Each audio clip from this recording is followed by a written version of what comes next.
तो चलिए आज रामपुर गांव की एक ऐसी डरावनी कहानी में चलते हैं। एक ऐसी कहानी जो जुड़ी है रात के ठीक 9 बजे की दहशत से। सोचिए, पहाड़ों के बीच बसा एक बिल्कुल अलग थलग सा गांव रामपुर।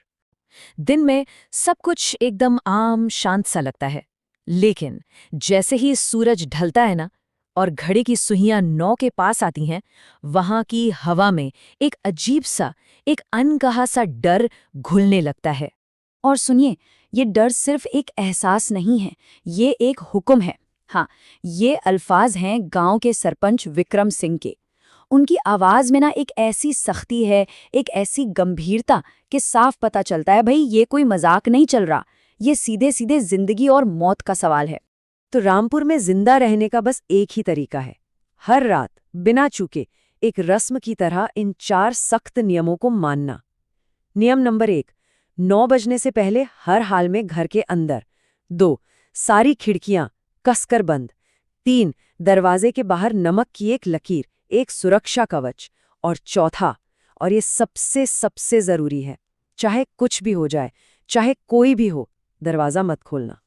अब आते हैं हमारी कहानी के मेन कैरेक्टर पे, आर्यन, एक नौजवान जो इन्हीं सब नियमों को मानकर अपने घर में बिल्कुल महफूज बैठा है।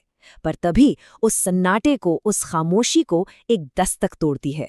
और सुनिए, ये दस्तक दरवाजे पर नहीं, ये खिड़की पर होती है। और फिर एक आवाज आती है, एक ऐसी आवाज जिसे सुनकर आर्यन के तो जैसे रोंगटे खड़े हो जाते हैं, क्योंकि ये आवाज उसके सबसे अच्छे दोस्त अनिल की है।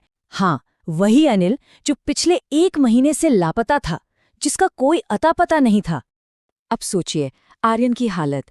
वो एक ऐसी कश्मकश में फंस गया है जिसका कोई जवाब नहीं। एक तरफ उसका दोस्त, उसका सबसे अच्छा दोस्त बाहर डर से कांप रहा है, दिल कह रहा है जा दरवाजा खोल, उसकी मदद कर।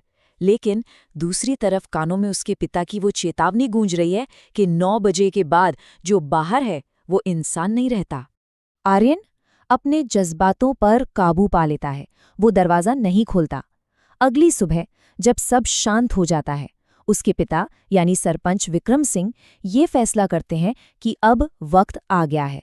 वक्त आ गया है आर्यन को गांव का वो काला सच बताने का, वो सच जिसके साये में ये पूरा गांव सालों से जी रहा है। तो ये है वो सच, रामपुर के इस खौफ की जड़ एक श्राप है, एक पुराने मनहूस कुएं से बंधी एक आत्मा का श्राप। एक ऐसी आत्मा जिसे हर 50 साल में इस गांव से एक नई जान चाहिए। यही है रात 9 बजे के उस आतंक की असली वजह। लेकिन ये सब शुरू कहाँ से हुआ? चलिए इस पूरी कड़ी को जोड़ते हैं। कहानी जाती है 50 साल पीछे। एक लड़का था अनिल नाम का, वो उस कुएं में गिर गया और गांव वालों ने उसकी मदद नहीं की। बस यही एक गलती और इसका अंजाम पूरा गांव भुगत रहा है। उसी दिन उसकी मां ने मरते मरते गांव को वो शाप दे दिया। और अब फास्ट फॉरवर्ड कीजिए पिछले महीने, जब आर्यन का दोस्त, जिसका नाम भी अनिल था, उसी कुएं के पास से गायब हो गया। और कल रात वही श्राप एक बार फिर से जाग गया।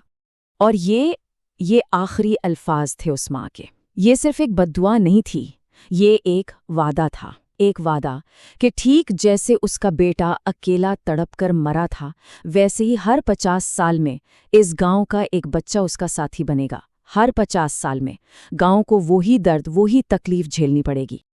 अब इस श्राप की ताकत कितनी है और नियम तोड़ने का अंजाम क्या हो सकता है, इसको समझने के लिए ना रमेश की कहानी सुनना बहुत जरूरी है। एक ऐसी कहानी जो रामपुर के हर शख्स के लिए एक सबक है, एक भयानक चेतावनी। तो देखिए रमेश ने क्या क्या गलतियां की। नियम था कि नमक की लकीर खींचनी है, रमेश ने नहीं माना, बोला ये सब अंधविश्वास है। सबसे बड़ा नियम था दरवाजा कभी नहीं खोलना। लेकिन जब उसने अपनी उस बेटी की आवाज सुनी जो 10 साल पहले मर चुकी थी, तो बस एक बाप का दिल पिघल गया। अपने गम में डूबे रमेश ने वो दरवाजा खोल दिया।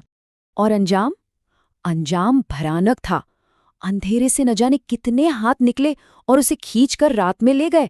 उसके बाद रमेश को किसी ने कभी नहीं देखा। ये कहानी एक बात बिल्कुल साफ कर देती है, 9 बजे के बाद की दुनिया में न तो जज्बातों की कोई जगह है और ना ही दलीलों की। रमेश के इस कहानी के बाद विक्रम सिंह समझ गए कि अब छिपने से, डरने से काम नहीं चलेगा। अब इस अंधेरे का सामना करना ही होगा, बिल्कुल जड़ से। तो अब हम पहुंच गए हैं कहानी की आखिरी और फैसलाकुन रात में। प्लान सुनने में बड़ा सीधा सा था, लेकिन उतना ही ज्यादा खतरनाक। उस श्रापित कुएं में उतरना, उस आत्मा का सामना करना, और सबसे जरूरी, रात 9 बजने से पहले हर हाल में वापस लौट आना, ये वक्त के खिलाफ एक मौत की दौड़ थी। और वक्त देखिए, 8:58। विक्रम कुएं की गहराइयों में उतर रहे हैं और ऊपर उनका बेटा आर्यन हर एक सांस रोके इंतजार कर रहा है। हर सेकंड 1 घंटे जैसा लग रहा है। सिर्फ 2 मिनट बाकी हैं। तभी कुएं के अंधेरे से एक ठंडी, सर्द आवाज गूंजती है, एक चेतावनी। वो आत्मा विक्रम को रोक रही है, कह रही है कि आगे मत आओ, वरना तुम्हारा अंजाम भी यही होगा, तुम भी यहीं रह जाओगे। लेकिन विक्रम रुकते नहीं हैं। वो नीचे पहुंचते हैं और देखते हैं कि कुएं में पानी नहीं है। वहां एक बच्चे का छोटा सा कंकाल पड़ा है, उस पहले अनिल का, जो पिछले 50 सालों से शायद इसी पल का, अपने न्याय का इंतजार कर रहा था। और फिर आत्मा विक्रम के सामने आती है। वो माफी नहीं मांग रही, वो हिसाब मांग रही है। 50 साल के दर्द का हिसाब, गांव की उस एक गलती का हिसाब जिसने न जाने कितनी जिंदगियों को आग में झोंक दिया था। वक्त रेत की तरह हाथ से फिसल रहा है। 8:59। ऊपर आर्यन की तो सांसें ही अटक गई हैं। उसके पिता के पास अब सिर्फ 60 सेकंड हैं। तनाव अपनी हदों के पार है। और फिर जैसे ही मंदिर की घंटी 9 बजने का ऐलान करती है, पहली घंटी के साथ ही रस्सी खिंचती है, विक्रम को ऊपर खींच लिया जाता है। वो महफूज हैं। और उसी पल रामपुर पर एक ऐसी खामोशी छा जाती है जैसी सालों में नहीं छाई थी।